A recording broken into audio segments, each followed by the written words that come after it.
کہ تفسیر سے امت دور ہے، اسی لیے ان باتوں سے دور ہے۔ تفسیری مجلس منعقد ہو، حدیث کی مجلس منعقد ہو، فقہ کی مجلس منعقد ہو، انشاءاللہ تعالی ثم انشاءاللہ پڑھ کر علم جیسے حاصل ہوتا ہے ویسے سن کر بھی علم حاصل ہوتا ہے۔ اور آج امت کے پاس، میرے اور آپ کے پاس تفسیر کے لیے وقت نہیں ہے، حدیث کے سبق کے لیے وقت نہیں ہے، فقہ کی مجلسوں کے لیے وقت نہیں ہے، بہت مصروف ہے، بہت مصروف ہے۔ میں اس بات کو ماننے کے لیے تیار نہیں ہوں، نہیں ہے مصروف کوئی، اگر ہے تو ذرا حساب لگاؤ کہ مصروفیت میں کتنے گھنٹے جو حق پر گزر رہے ہیں اور کتنے گھنٹے ناحق پر گزر رہے ہیں۔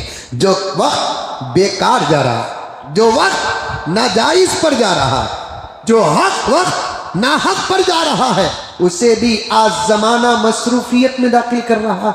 2 گھنٹے موبائل لے کر بیٹھا، اس کو مصروفیت کہتے ہیں۔ 1 گھنٹہ غیبتوں میں بیٹھے ہو، اسے مصروفیت کہتے ہیں۔ آدھا گھنٹہ اتنی گلاس چائے پینے کے لیے بیٹھا ہے، کیا اسے مصروفیت کہیں گے؟ یہ تمام اوقات مصروفیت میں داخل نہیں ہیں۔ موبائل کا وقت دو تفسیر کو، موبائل کا وقت دو حدیث کو، موبائل کا وقت دو فقہ کو، موبائل کا وقت دو دینی مجلسوں کو۔ غیبت میں جو وقت گزرتا ہے بند کرو غیبتوں کو، وقت دو۔ ہر مسجد میں عشاء کی نماز کے بعد اگر آدھا گھنٹہ تفسیر کا نظام ہو، امت قرآن کو کتنا جاننے لگے گی؟ نہیں، وقت نہیں ہے، بیٹھتے نہیں لوگ، مصروف وقت ہے۔ چلو عشاء کے بعد مصروف وقت ہے، فجر کے بعد کون سا مصروف وقت ہے؟ بستر کا وقت آدھا گھنٹہ قرآن کے لیے نہیں دے سکتی امت، آرام کا وقت آدھا گھنٹہ قرآن کے لیے دے نہیں سکتی امت۔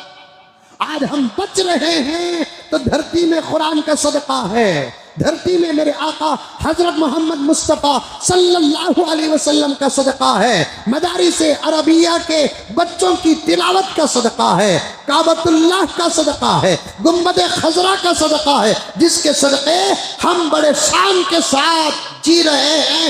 ہر آفات اور مصیبتوں سے، اندر کے اور باہر کے، زمین کے اور آسمانوں کے مصیبتوں سے اللہ تبارک و تعالی جو بچا رہے ہیں، کسی بات کو سبب بنا کر بچا رہے ہیں۔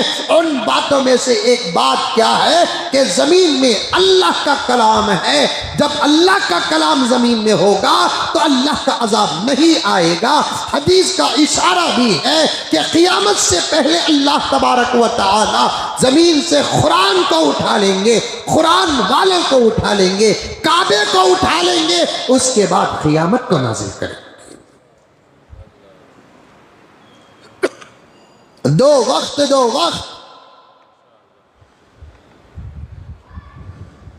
شاید یہ باتیں میں پہلے کبھی کسی زمانے میں کسی سال 2-3 سال پہلے کہا ہوں تو کہا ہوں، میں بھی بھول گیا، شاید آپ بھی بھول گئے ہیں، لیکن ہے آج ضرورت۔ صرف فاتحہ نہیں معلوم ہے مسلمانوں تم کو، صرف فاتحہ نہیں معلوم، تمہاری اپنی نمازوں میں تم جو پڑھتے ہیں وہ تم کو نہیں معلوم۔ یہ بڑی شرم کی بات ہے۔ میں یہ نہیں کہتا کہ تم ثنا نہیں پڑھتے، میں یہ نہیں کہتا کہ تم انی وجہت نہیں پڑھتے، میں یہ نہیں کہتا کہ تم اللہ اکبر نماز میں تکبیرات نہیں بولتے، میں یہ نہیں کہتا کہ تم اکیلے اگر نماز پڑھتے ہو صرف فاتحہ نہیں پڑھتے، ضم سورہ نہیں پڑھتے، التحیات نہیں پڑھتے، درود نہیں پڑھتے، دعائے معصورہ نہیں پڑھتے۔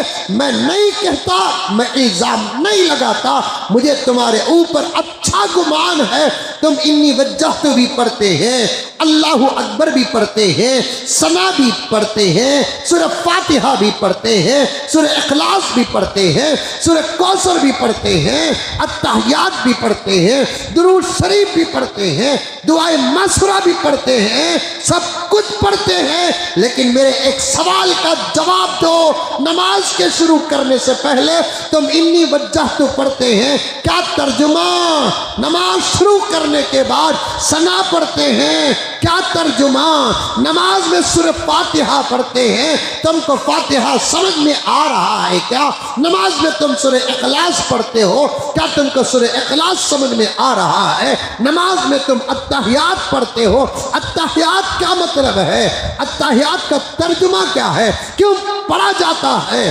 درود شریف پڑھتے ہیں، پیارے آقا پر نماز کے اندر یہ غلام عاشق رسول درود پاک بھیجتا ہے، وہ بھی نماز کے اندر رہ کر بھیجتا ہے۔ بتاؤ، اتنے لوگ یہاں بیٹھے ہوئے ہیں، باہر بہت سارے لوگ ہیں، کروڑوں کی تعداد میں حضور کی امت ماننے والی ہے، میرے سوال کا جواب کتنے پرسنٹیج آئے گا؟ اللہ عالم بالصواب۔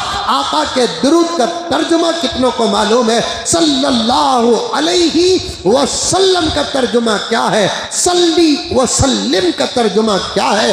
اللہم صلی علی محمد وعلی آل محمد کما صلیت علی ابراہیم وعلی آل ابراہیم انک حمید مجید کا ترجمہ کیا ہے؟ اللہم اغفر لی ولوالدی وللمؤمنین والمؤمنات والمسلمین والمسلمات برحمتک یا ارحم الراحمین۔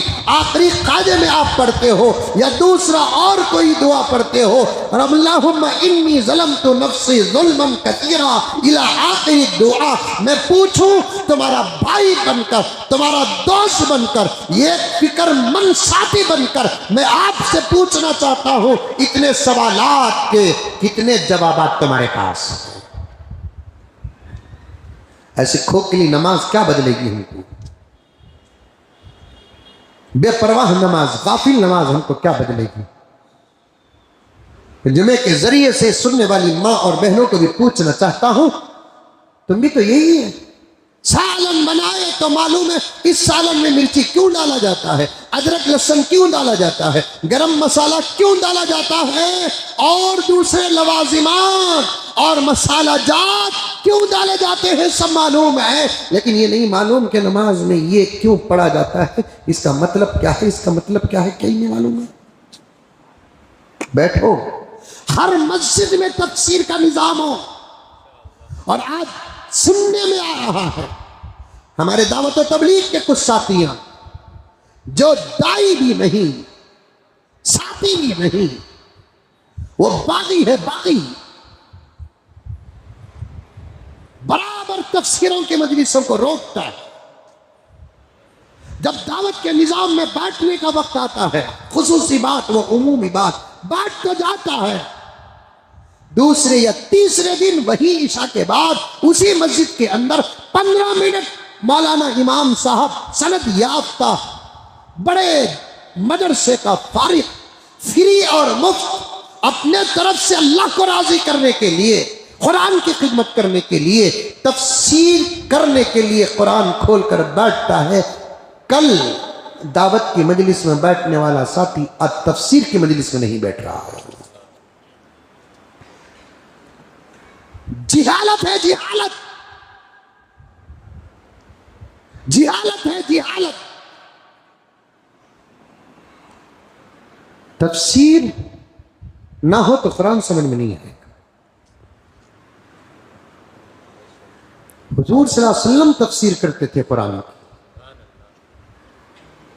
قرآن میں یہ قصہ وہ ہے جو عربی میں نازل ہو کر، عرب میں نازل ہو کر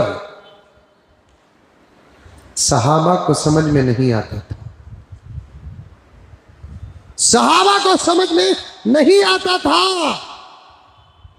پیغمبر ان تمام آیات کا ترجمہ بھی کرتے اور ترجمہ کرنے کے بعد صحابہ کو سناتی.